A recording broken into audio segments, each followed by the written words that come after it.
কিন্তু বলছে যে সময় সম্পর্কে তিনটে নোশন শব্দটা ব্যবহার করছে। ধারণা হতে পারে, প্রতীকী হতে পারে, যাই হোক গৌতম বলতে পারে। সেইটা হলো এই তিনটে বিষয় নিয়ে তিনটে জায়গা উনি বলেছেন। এবার ওনার যে লেখাটা, সেই জায়গাটা আমি একটু পড়ি, কারণ এর অনুবাদ খুব একটা জুত হতো না।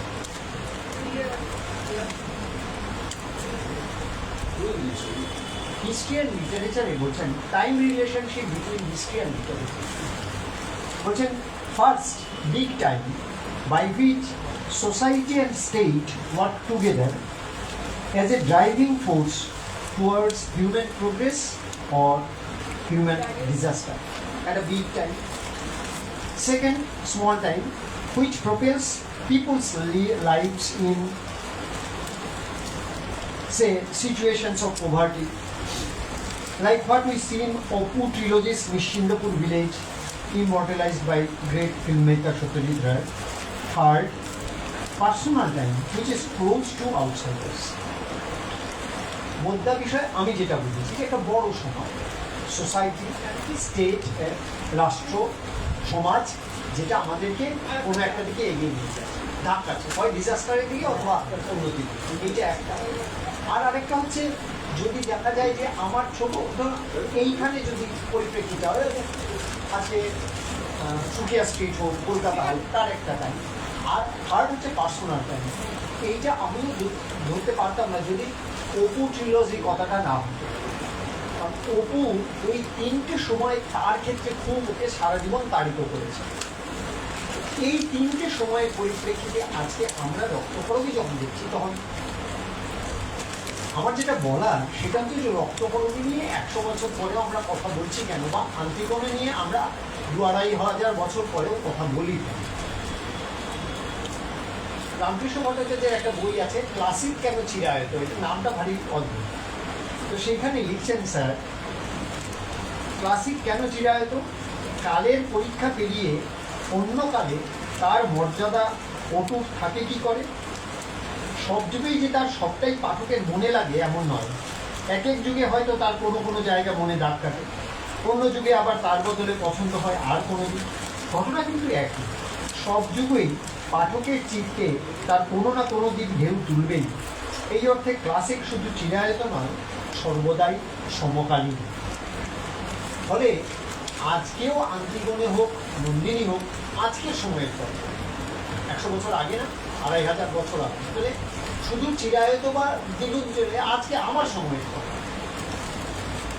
পরে স্যার একটা রামকৃষ্ণটা লিখছেন, ক্লাসিকের মূল মাহাত্ম্য ভাষার জাদুতে নয়, ভাবের গহনতা।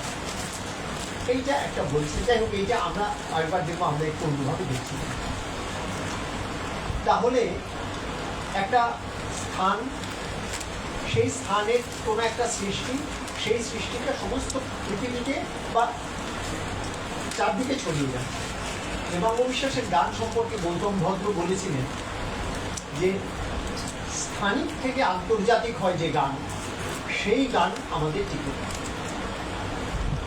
আমরাও দেখেছি যে গান তার ওই ভাব এবং ভাষার দিক থেকে, মানে যদি রামকৃষ্ণবাবু ভাষার কথাটা সেভাবে বলেনি, কিন্তু আমাদের মধ্যে ভাব এবং ভাষার দিক থেকে যেটা একটা নির্দিষ্ট জায়গা থেকে উঠেছে, যেমন আমরা ছোট করেও যদি বলি, জানি না বিদেশে কীরকম, যদি আমাদের সিলেটের হাসন রাজার গানই হয় বা লালনের গানই হয়, সেটা আন্তর্জাতিকতায় যদি নৈতিকতার এই সময় মানে ভৌগোলিক বেড়াগুলো পার হয়ে যায় কিসের জন্য? মানে বিভিন্ন জায়গার মানুষ কোনো না কোনোভাবে তাকে রিলেট করতে পারছে।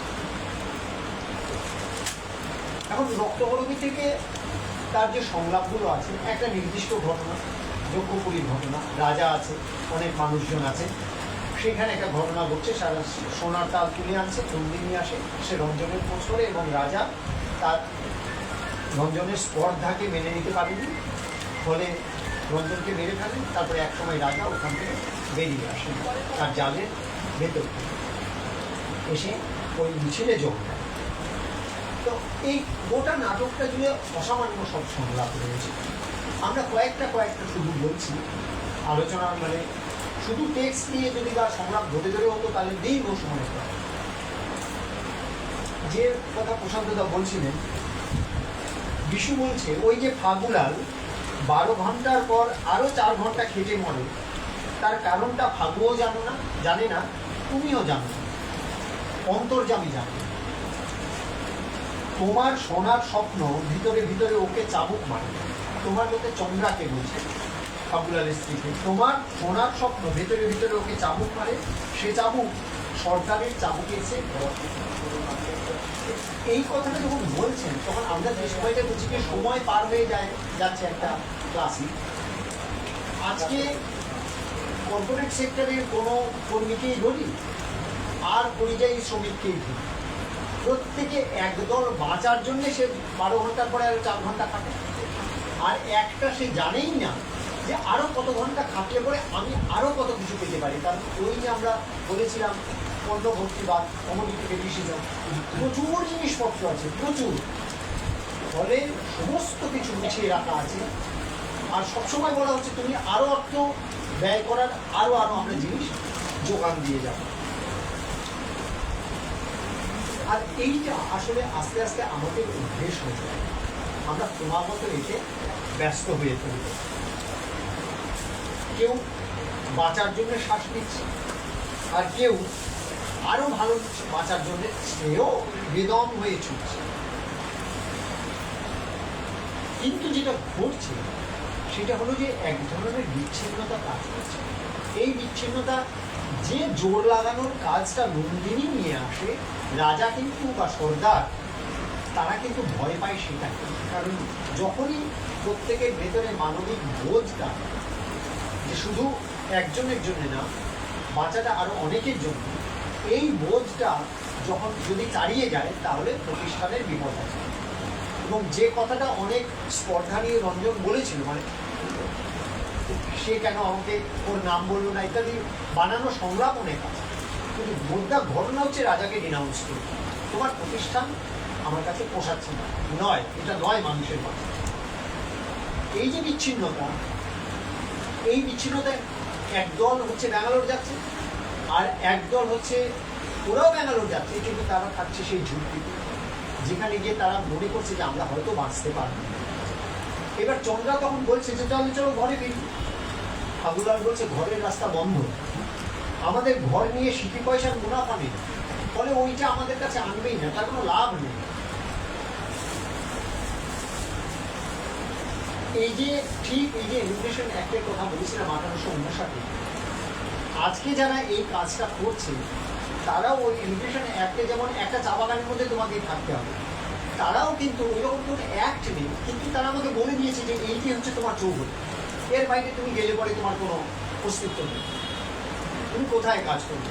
এবং আরও আমরা জানি এই কিছুদিন আগে লকডাউন অনুষ্ঠিত একটা পেপার বেরিয়েছিল, লকডাউনের একজন ভদ্রমহিলার একটা, আমি এক্ষুনি নামটা মনে করছে না, উনি লিখছিলেন আমাদের দক্ষিণ 24 পরগনা থেকে যারা যাচ্ছে ওই একবারে ওই ঘটনাগুলো নিয়েই উনি লিখছেন যে ওদের একটা কথা বলা হচ্ছে ডাউন করে দেয়, মানে ওইখানে কোনো শ্রমিক মরে গেলে তাকে ডাউন, এই কথাটা খুব চলে। ডাউন মানে হচ্ছে শেষ, সমুদ্রের ধারে হলে ফিরে দেয়, তাহলে ফুটে দেয়।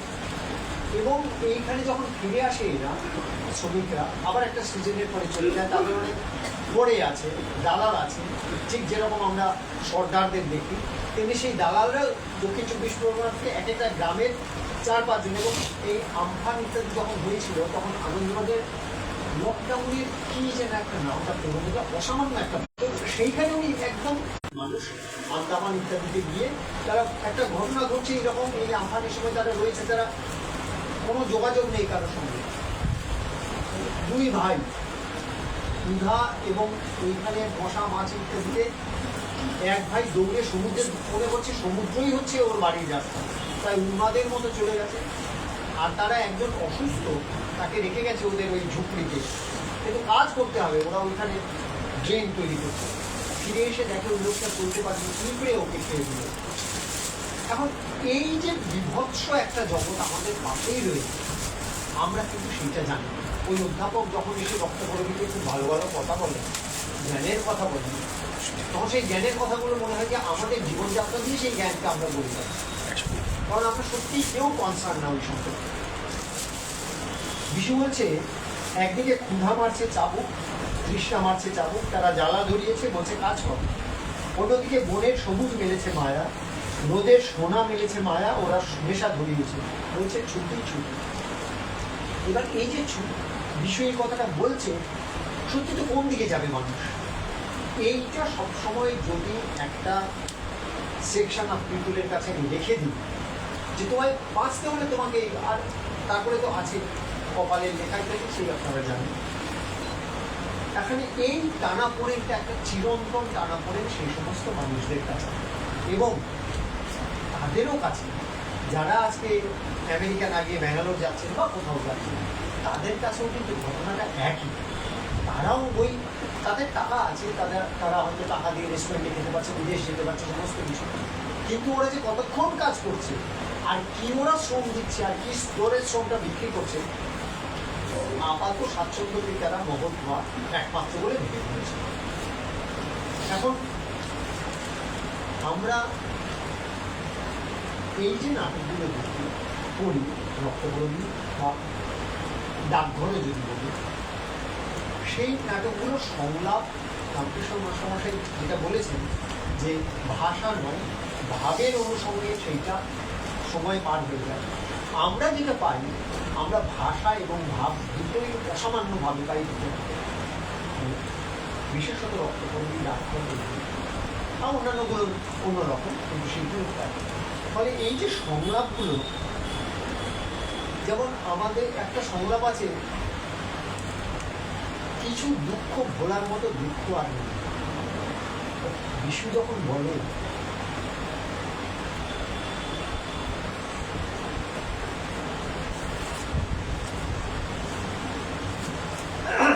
এই রক্তকরণী লেখা নিয়ে দীনবন্ধু এন্ড্রুজের কিছু চিঠিপত্র আছে, যেটা আজকের আলোচনার বিষয় না, কিন্তু প্রাসঙ্গিক বলে বলছি। সেটা হলো যে দীনবন্ধু এন্ড্রুজ লিখছেন যে এই নাটকটা তিনজন মানুষকে নিয়ে গড়ে উঠেছে, এন্ড্রুজ নিজে, রবীন্দ্রনাথ আর ডাব্লিউ বলে একটা চরিত্র।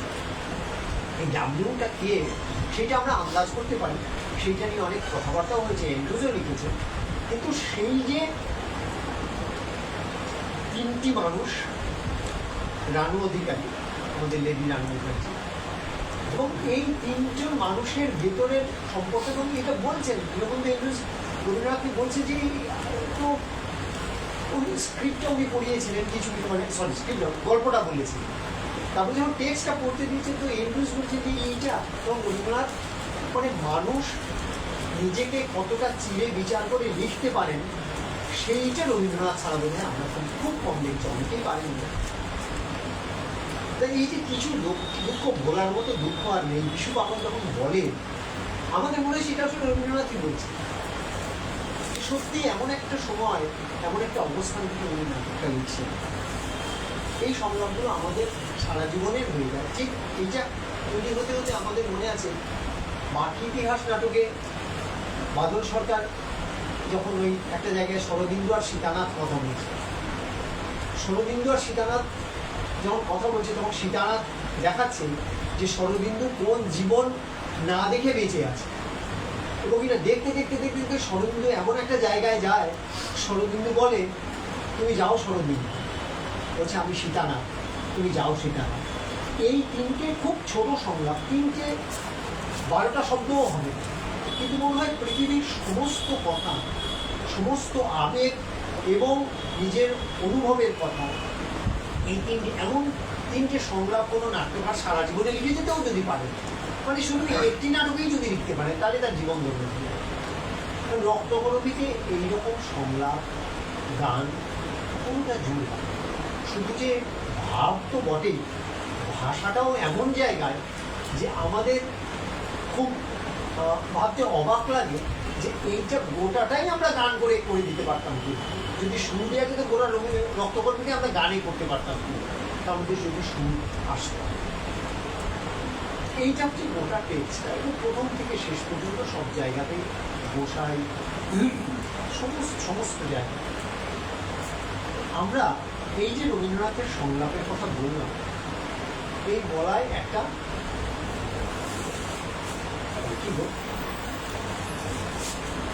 এই বলার মধ্যে এক ধরনের একটা বিতর্কও আছে।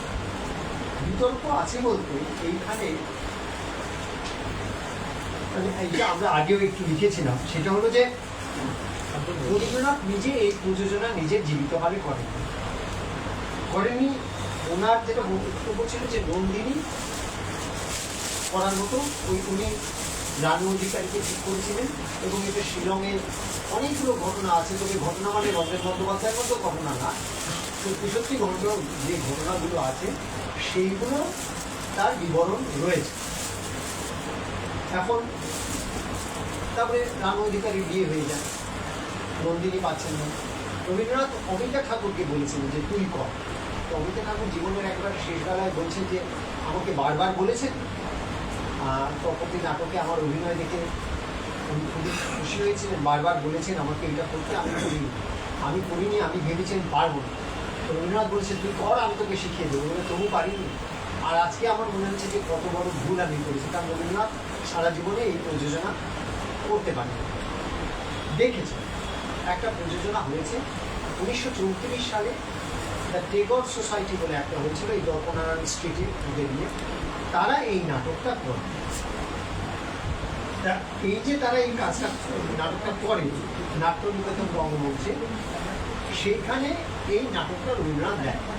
কিন্তু মজার বিষয় হচ্ছে এই নিয়ে রবীন্দ্রনাথের কোনো প্রতিক্রিয়া নেই। এই নাটকটা হয়েছিল বিহারে, এর আগে একটা ভূমিকম্প হয়, সেই ভূমিকম্পে সাহায্যার্থে এটা হয়েছিল। যারা যারা করেছিলেন তাদের মধ্যে দীনু ঠাকুর আমাদের খুব পরিচিত না, মানে যা ওদের কাজ লিস্ট দেওয়া গেছে দীনু ঠাকুর সেটা কারণে আমাদের মনে রাখতে পারি। তো রবীন্দ্রনাথ দর্শক হিসাবে গিয়েছিলেন, হেমন্তবালা দেবীকে উনি চিঠিপত্র লিখতেন। হেমন্তবালা দেবীকে পরের দিন সেদিন হেমন্তবালা দেবীর বাড়ি গিয়েছেন, সারাদিন ওখানে ছিলেন 3-4 ঘন্টা, তারপর সবাই মিলে দেখতে যান।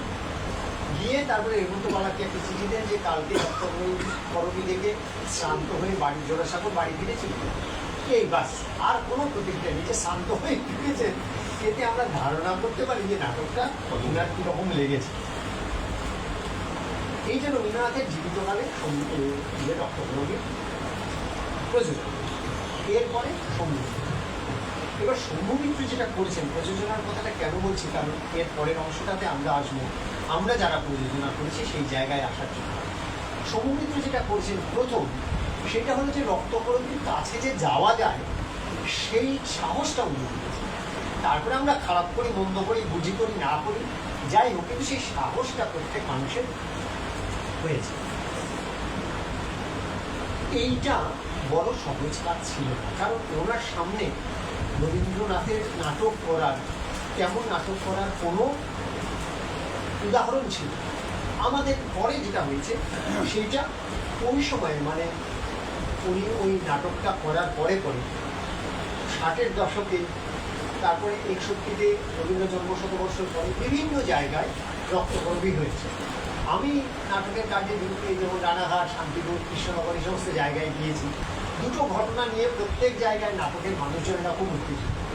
এই যে আপনারাও যদি খোঁজখবর করেন, একটা হচ্ছে যে নদিয়া জেলাতে যে গণনাট্যের প্রথম অধিবেশন আমাদের এখানে হয়েছিল, জেলার অধিবেশন, নবদ্বীপের লোকেরাও বলে, কৃষ্ণনগরেও বলে, রানাঘাটেও বলে। এখন ওটাই যে 53 সালে হয়েছিল আমরা কেউ বলতে পারবো না, তার কোনো ডকুমেন্টও আমাদের কাছে নেই। এইটা এক। আর হচ্ছে যে আমরা রক্তকরবী করেছিলাম, আর জানো তো আমরা রাজাকে না বাইরে আর কেউ হয়তো বলছেন জানো তো আমরা এই জায়গাটা এইভাবে করেছি, কিন্তু মুদ্রার ছাপটা হচ্ছে সমুদ্র, এবং এইভাবেই ওরা ওদের প্রযোজনাগুলো সাজিয়েছে।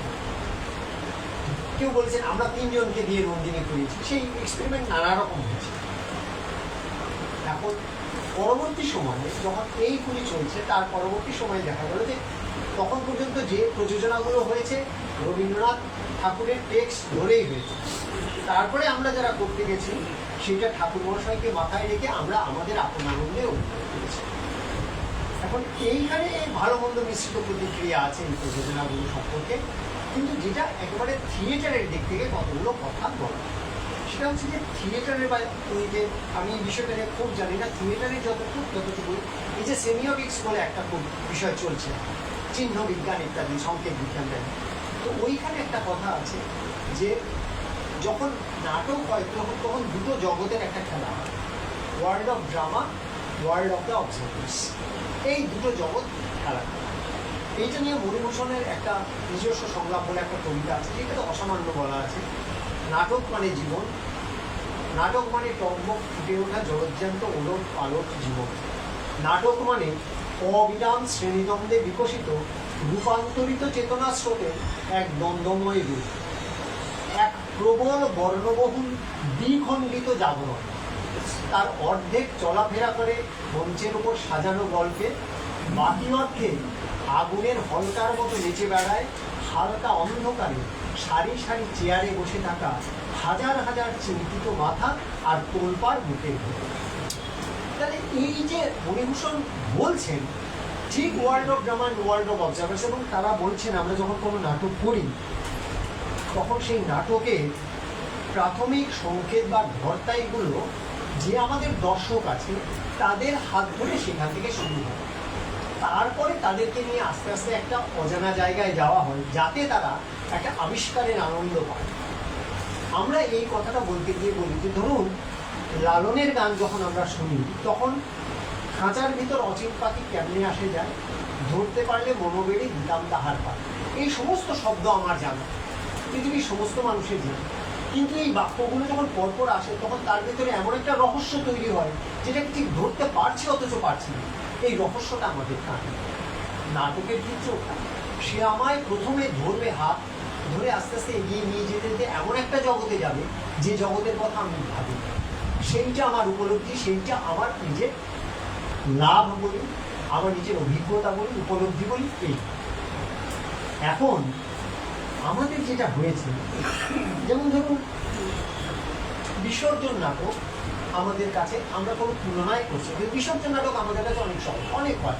আমরা স্কুলে যখন ক্লাস 9-এ পড়ি তখনও বিসর্জন নাটকের ওই কোক সিনটা একটা দৃশ্য হলো, যেমন হতো স্কুলে, আর কি গ্রামের স্কুলে একটা দৃশ্য হলোই, কিন্তু রক্তকর্মীর একটা দৃশ্য হয়। আমরা ডাকঘরের অংশ করেছি, এরকম কিন্তু রক্তকর্মী ওইটা ওইভাবে করা যায় না। ফলে রক্তকরবী হয়েছে অনেক, কিন্তু তবুও আমরা সেইভাবে পৌঁছতে পারি, এইটা একদম সত্যিকারের একটা কথা। এখন আমাদের যারা বন্ধুরা পরে যারা নাটক করতে নেই তারা অনেকেই বলেন যে বহু দর্শককে ভেবে আমার লাভ নাই, যারা বোঝে তারা বুঝলো না আমার কোনো দায় নেই, তারা বুঝলো না আমি আমার মতো করে করবো।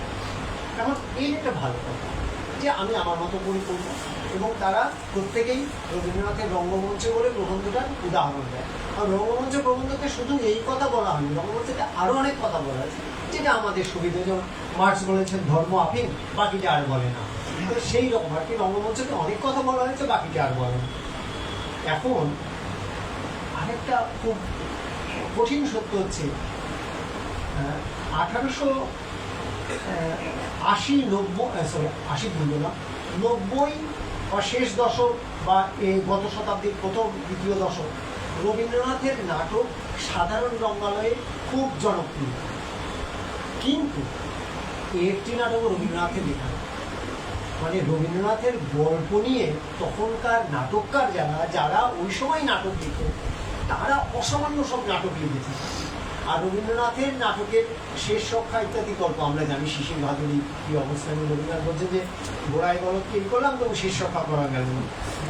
যেমন দুটো উদাহরণ যেমন বলি, যেমন বউ ঠাকুরানীর হাট, এই উপন্যাসটা নিয়ে রাজা বসন্ত রায় নাটক লেখা হয়েছে, কেদারনাথ চৌধুরী নাট্যরূপ দিয়েছে এবং এটা দীর্ঘদিন চলেছে, তো নাটক চলেছে ঠিক আছে, কিন্তু আরেকটা ঘটনা ঘটে, শরৎচন্দ্র লাহিড়ী এন্ড কোম্পানি তারা এই বউ ঠাকুরানীর হাট উপন্যাসটা ছাপানোর সময় যেটা করতেন, বউ ঠাকুরানীর হাট নিচে ব্র্যাকেটে রাজা বসন্ত রায় কথাটা লিখে দিতেন, মানে ওই নাটকের এই উপন্যাস, ফলে মানুষের যেন উপন্যাসটা কেনে।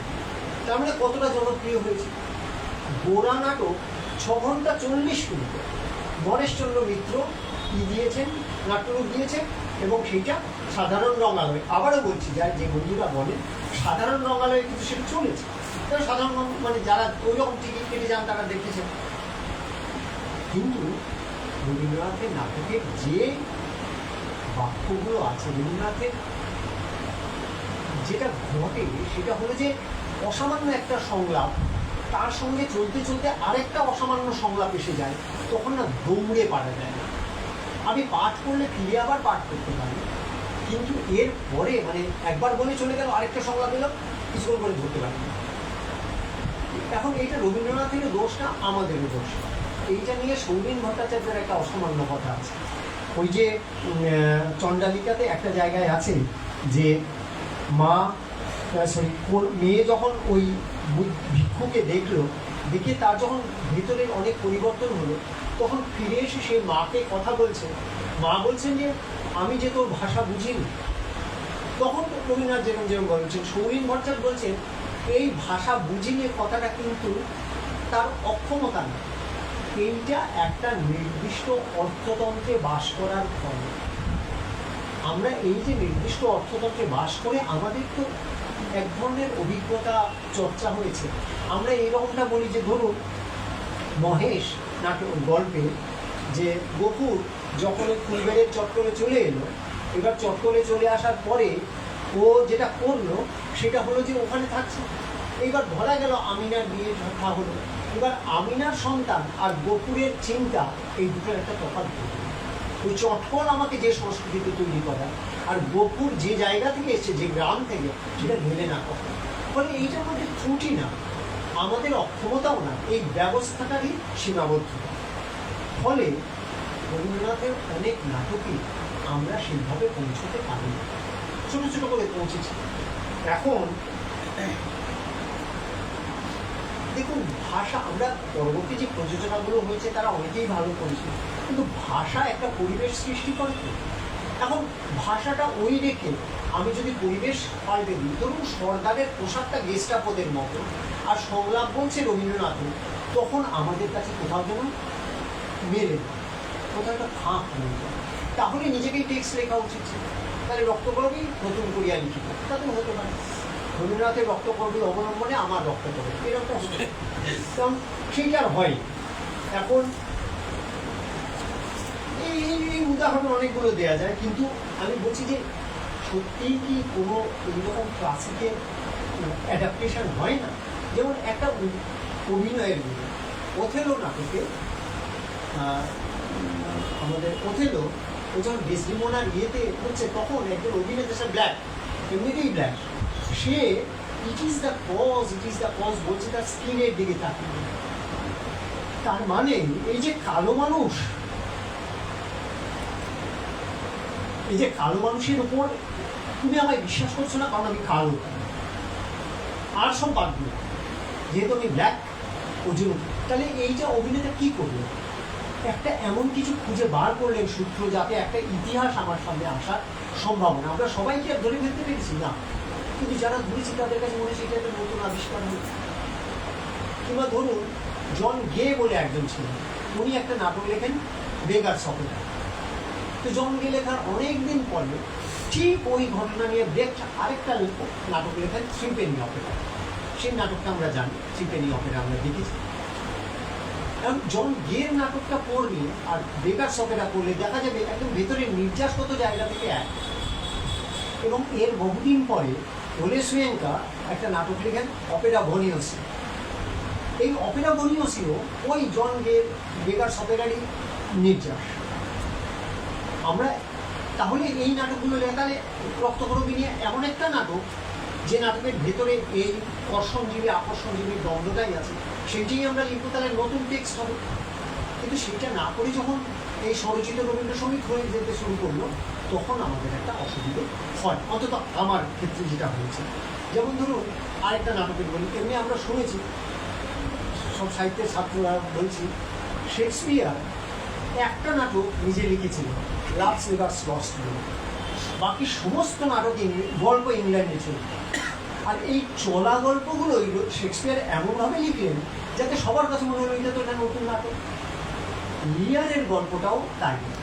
শেক্সপিয়ার লিয়ারের ওই গল্পটা যেটা ইংল্যান্ডে চলতো, সেইটা নিয়ে, গল্পটা একটু অন্যরকম ছিল, সেইটা নিয়েই শেক্সপিয়ার লিয়ার নাটক করেন, এবং লিয়ার এই জনপ্রিয়তা ইত্যাদি নিয়ে কথা।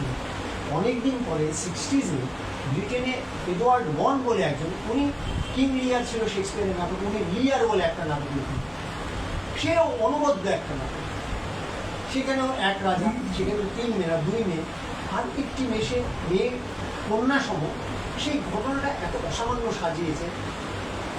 তাহলে এই টেক্সট আমরা লিখতে পারতাম রবীন্দ্রনাথকে ধরে, আমরা সেই জায়গাটাই করি। এখন একেবারে প্রায় শেষের দিকে এসে গেছি। ওই কবির অভিভাষণে রবীন্দ্রনাথ একটা কথা লিখছেন, এইটি মনে রাখ, বিশাল একটা লেখা, এইটি মনে রাখুন, রক্তকরবীর সমস্ত পালাটি নন্দিনী বলে একটি মানবীর ছবি, চারদিকের পীড়নের ভিতর দিয়ে তার আত্মপ্রকাশ। ফোয়ারা যেমন সংকীর্ণতার পীড়নে হাসিতে অশ্রুতে করধ্বনিতে ঊর্ধ্বে উচ্ছ্বসিত হয়ে ওঠে, তেমনি সেই ছবিটির দিকেই যদি সম্পূর্ণ তাকিয়ে দেখেন তাহলে হয়তো কিছু রস পেতে পারেন। আর রক্তকরবীর পাপড়ির আড়ালে অর্থ খুঁজতে গিয়ে যদি অনর্থ ঘটে তাহলে তার দায় কবির নয়। নাটকের মধ্যেই কবি আভাস দিয়েছে যে মাটি খুঁড়ে যে পাতালে খনিজ ধন খোঁজা হয়, নন্দিনী সেখানকার নয়। মাটির উপরিতলে যেখানে প্রাণের গান, যেখানে রূপের নৃত্য, যেখানে প্রেমের লীলা, নন্দিনী সেই সহজ সুখের সেই সহজ সৌন্দর্য। এগুলি একদম শেষে গেছে। তবে আমরা কি করেছি, অতিরিক্ত অর্থ খুঁজতে গিয়ে তাকে এমন করেছি আসলে তার চেহারাটাই যে কি সেটাই আমরা গায়ে বলতে বসেছি। এখন আমরা আপন আনন্দের সৃষ্টির বিষয় রবীন্দ্রনাথকে সামনে করেছি, কিন্তু একেবারে শেষে একটা গল্প আছে। সেটা হলো সেই তখন আমাদের নৈহাটি অঞ্চলে এই প্রায় সমস্ত কলকারখানা বন্ধ হয়ে যাচ্ছে একের পর। আর ওই এই ঘটনাটা যখন ঘটে, গরুর ফাঁড়ি বলে একটা জায়গা আছে, ওইখানে পথসেনা তারা তাদের রক্তকরবীটা করে। এবার পথসেনা যখন রক্তকরবী করে, আপনারা যারা দেখেছেন পথসেনার রক্তকরবী, তাতে একটা বিষয় আছে, তারা গোড়ায় যেটা করে, নন্দিনী আর কিশোরের সংলাপ দিয়ে মঞ্চের যে রক্তকরবী শুরু হয় সেইটা নয়, তারা যেটা করে তারা এই দর্শকদের বোঝায়, গল্প বোঝায় মানে রবীন্দ্রনাথের লেখা থেকে যে এটা একটা যক্ষপুরীর গল্প, এখানে একটা রাজা আছে, তাহলে আমি প্রথমে ধরতাইটা পেয়ে যাই গল্প, তারপরে এসে ঢুকি। এখন আমরা মঞ্চে বা ইত্যাদি যারা হয় আমরা বুঝেই নিয়েছি যে আমরা এই সবটা জানবো, যেহেতু ওরা মাঠে যে কোনো জায়গায় তারা যেমন নাটক করছে, ফলে এই ধরতাইটা তারা দিয়ে দিয়েছিল। এখন কিছুদিন আগে ঘটনাটা কিছুদিন আগে আগে গরুর ফাঁড়ির ওখানে রংকল বলে একটা কল আছে, মানে ফ্যাক্টরি ছিল, সেটা বন্ধ হয়ে যায়। তো যথারীতি যা হয়, ফ্যাক্টরি ওয়ার্কাররা ওই গরুর ফাঁড়ির একটু ভেতরে একটা বাজারের মতো জায়গায় ওরা ফুটে ফুটপাতে জিনিসপত্র নিয়ে বসেছে, ওইখানে কিছুটা জায়গা পরিষ্কার করে রক্তকরবী হতো। আমরাও দর্শক, এইবার রক্তকরবী চলছে, ওইভাবে চলছে। একেবারে শেষে ফাগুলার যখন বলে যে চলো এইবার রাজার এই ইয়ে দুর্গ আমরা ভাঙবো বলে, চলো বলে একটা চিৎকার করে, ওই ফুটে বসা শ্রমিক এক দুজন তারাও চিৎকার করে উঠেছেন, যেভাবে ওরা মিছিলে কথা বলতো। তাহলে নাটকটা আমি তাদের মধ্যে পৌঁছতে পারছি, তাদের সেই উপাদান আছে, সেই উপাদানটা আমরা সঠিকভাবে ব্যবহার করতে পারছি কি না, নিজেরা নিজেদের কোনো একটা চিন্তার যদি পর্দাই বলি, সেই পর্দাটা সামনে ঝুলিয়ে ওই মণিভূষণের কথার মতো যে হিতৈষী খাদির পর্দা ঝুলিয়ে নিজেদেরকে অনেক বেশি সংস্কৃতবান মনে করার বা প্রমাণের চেষ্টা করছে, তাহলে রবীন্দ্রনাথের নাটক অধরাই থাকবে। কিন্তু যদি আমরা সঠিকভাবে তার ভেতরের কথাটা বুঝে নিয়ে আমাদের উদ্দেশ্যটা যদি হয় যে আমরা রবীন্দ্রনাথকে পৌঁছবো, তাহলে তার উপাদান সমস্ত নাটকগুলোতেই আছে। ওই পাওলো ফ্রেডের কথাটাই বলতে হয় যে পদ্ধতিটা কিন্তু খুব গুরুত্বপূর্ণ, উদ্দেশ্যটা যাই হোক পদ্ধতিটাই। আর আমাদের স্টানিস্লাভস্কির একজন শিষ্যা ছিলেন, উনি বলছিলেন text is not theatre, process is more important. ফলে কোন পদ্ধতিতে আমরা আমাদের প্রযোজনা তৈরি করছি, সেটা রবীন্দ্রনাথ না শেক্সপিয়ার না তীর্থঙ্করচন্দ্র সে পড়ে, কিন্তু সত্যি আমাদের উদ্দেশ্য কী সেইটাই হচ্ছে পড়ে।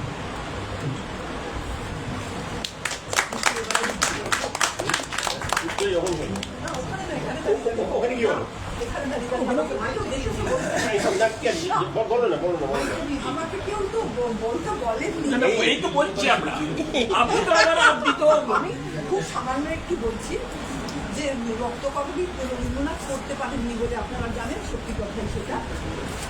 এবং রানু মুখার্জি রক্তকরবীর সঙ্গে ওতপ্রোতভাবে জড়িত যখন থেকে লেখা হচ্ছে, এবং রানু মুখার্জির অবারিত যাতায়াত ছিল রবীন্দ্রনাথের ঘরে, উনি গিয়ে ভেতরে ঢুকে যেতেন। তখন মীরা দেবী, প্রতিমা দেবী এরা বলছেন যে যাসনি রানু, বাবামশাই লিখছেন, এখন যাসনি।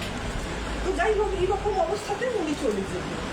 তো রবীন্দ্রনাথের মনে হয়তো এইটা নাটকটা করার একটা ইচ্ছে ছিল, কিন্তু যে কোনোভাবেই হোক যাকেই নেন না কেন রবীন্দ্রনাথ রানু মুখার্জিকে একটি নাটকে নিয়েছিলেন। সেই নাটকটা হচ্ছে বিসর্জন, বিসর্জনের বালিকা। এবারে বিসর্জনের বালিকাতে একটি সংলাপ ছিল, এত রক্ত কেন, আর কিছু না। সেই সংলাপটা বলাবার জন্য আর একজনকে দেওয়া হয়েছিল। সেই সংলাপটা বলেছিলেন সম্ভবত সুরূপা দেবী, যিনি সুধা মালিনী করেছিলেন আর একটু পরে। তখন তো সুরূপা দেবী রবীন্দ্রনাথের ছোট মেয়ে, তার সঙ্গে রানু মুখার্জির খুব ভাব আছে। রানু মুখার্জি চিঠি লিখলেন সুরূপা দেবীকে, ভাই সুরূপা, তুমি একটু ভানু দাদা বা রবি দাদা কিছু বলতেন, তুমি একটু অমনবাবুকে বলবে যাতে রবি দাদাকে বলেন যে আমাকে যেন নন্দিনীর রোলে উনি রক্তকরবী করলে আমাকে যেন নেন। লেডি রানু মুখার্জি তখন লেডি রানু নন, তিনি তখন কিন্তু একজন লোক ধরছেন। তিনি লোক ধরছেন, রবীন্দ্রনাথ নিচ্ছেন না, কারণ রবীন্দ্রনাথ নাটকের চরিত্র সিলেক্ট করার ব্যাপারে নির্মম ছিলেন। যাকে ডাকলেন দেখে একটু সে করলো, তারপর যদি দেখলেন হচ্ছে না বাদ দিয়ে দিতেন। এমনকি গান বাদ দিয়ে দিতেন, চরিত্র বাদ দিয়ে দিতেন, অনেক কিছু করেছেন। এইবারে লেডি কেন নিলেন না? লেডি রানু যখন বিসর্জন করছেন তখন তিনি বালিকা, বলতে গেলে বালিকা, কিন্তু অনেক মেয়েরই পায়, খুব গ্রোথটা খুব তাড়াতাড়ি হয়। তিনি বিরাট লম্বা ছিলেন, এবং লম্বা ছিলেন, খুব রোগা ছিলেন, বেশ গলাটা অনেকখানি লম্বা, হাত পাগুলো অনেকখানি লম্বা। বসে থাকলে কেউ বলবে না এটা একটা বালিকা বসে আছে। এরকম অবস্থায় একটা ছবি আছে, মানে এটা আমি বানিয়ে বলছি না, একটা ছবি আছে। ছবিটি তুলেছেন পার্সি ব্রাহ্মী সাহেব, অবনীন্দ্রনাথের সমসাময়িক হ্যাভেলের পরে যিনি এসেছিলেন আর্ট কলেজের অধ্যক্ষ হয়ে। বাসিরাও ছবি তুলেছেন, লেডি রানু মুখার্জি বসে আছেন ওই মন্দিরের ওইখানটায় যেখানে নাটকটা হচ্ছে, এই ছবিটা আছে। রবীন্দ্রনাথ ওই মহিলাকে কিছুতে, মহিলা না মেয়েটি তখন আরেকটু বড় হয়ে গেছে, উনি কিন্তু নিতে পারেন না, আমার ছবি তুলবেন না মোটেই। যাই হোক উনি নিতে পারেন না, উনি কিন্তু ওই অমিয়ার কথা ভাবছেন। তারপরে উনি যার কথা বললেন অদিন না, আমি না ভীষণ ভুলে যাই, আরেকজনের কথা ভাবছেন, তারা ভালো গান জানেন। রবীন্দ্রনাথ নিজে কিন্তু একবারও ভাবছেন না যে উনি বিশু পাগল করবেন, কারণ সব কটা গান ফেলে দিয়েছেন বিশু পাগলের উপরে। তো রবীন্দ্রনাথ কেন গানের কথা ভাবছেন না? কারণ রবীন্দ্রনাথ হচ্ছেন রবীন্দ্রনাথ, উনি কিছুতেই বিশু পাগলের মতন, বিশু পাগলের যে চরিত্রটা তো উনিই লিখেছেন যে আমার আর কিছু নেই, আমার শুধু গান আছে। ওনার মানে যে দেহ মনুষ্যত্ব চরিত্র কিচ্ছু নেই, মানে ওনাকে একটা অশরীরী উপস্থিতি বলতে পারা যেতে পারে, যিনি শুধু গান দিচ্ছেন। কাজে এই চরিত্র রবীন্দ্রনাথ করবেন না। আর রাজা চরিত্র, এই রাজা, এর রাজা, ওর রাজা, তপতি রাজা রানী রাজা, সব তো রবীন্দ্রনাথ করেছেন। রবীন্দ্রনাথ এই রাজা করে অভ্যস্ত, কাজে রবীন্দ্রনাথ নিজে একটা যার চরিত্রটা আসছে না কখনো, তার কথা নিজেকে ভেবেছেন। কিন্তু ওই যে যখন উনি বললেন যে আমি করতে পারবো না বলে ভয় পেয়েছিলাম, সে উনি করলেন না এই রকম, তার ফলে কিন্তু হলোই না। আর প্রথম যে নাটকটা সেটা অবনীন্দ্রনাথ পরিচালনা করেছেন, তার মধ্যে রবীন্দ্রনাথের প্রতিবাদের কিছু ছিল না, কারণ সত্যজিৎ রায় অনেক পরেও বলেছেন যে অবনীবাবু, ওনারা অবনীবাবু বলতেন যে নাটকের ব্যাপারে কতখানি জিনিয়াস আমি বুঝতে পারলাম। কাজে অবনীন্দ্রনাথের পরিচালনায় রবীন্দ্রনাথকে সন্তুষ্ট করতে পারিনি, এটা হবে না। এক্ষেত্রে রবীন্দ্রনাথ সামান্য ঠকে গেছিলেন, আপনারা খবরের কাগজেও পড়েছেন যে ওই চরিত্রটা, নন্দিনীর চরিত্রটা কি মেয়ে করে, এটা কাগজে বেরিয়েছিল। আর নন্দিনীর চরিত্রটা একটি মেয়ে করে, মেয়েটি পেশাদার রঙ্গমঞ্চেও মেয়ের রোল করতো, কিন্তু ঠাকুরবাড়ির আপনি কাজে তাকে সবাই চেনে। রবীন্দ্রনাথ চিনতে পারেননি, অবনীন্দ্রনাথকে বলছেন অবন এই মেয়েটি কে গো? তখন তুমি চিনতে পারলেন না, তার যেন ভাগ্নে হয়। একজনের ভাগ্নে বলতে যদি নাম মনে পড়ছে না, কারণ আমি তো তৈরি হয়ে আসছি, আমি ভীষণ ভুলে যাচ্ছি আজকাল। তো এই ব্যাকগ্রাউন্ডটা আছে, তার জন্য কিন্তু রবীন্দ্রনাথ উনি করবেন না। উনি যদি ঠিক লোক না পান, এবং যাকে নন্দিনী ভাবতে পারা গেলেও যেতে পারে, সে রানু মুখার্জি নয়, রবীন্দ্রনাথ তাকে নেবেন না, কারণ রবীন্দ্রনাথের এই বস্তুটি ছিল। আচ্ছা, বসটা যাচ্ছি, সরি, থ্যাংক ইউ।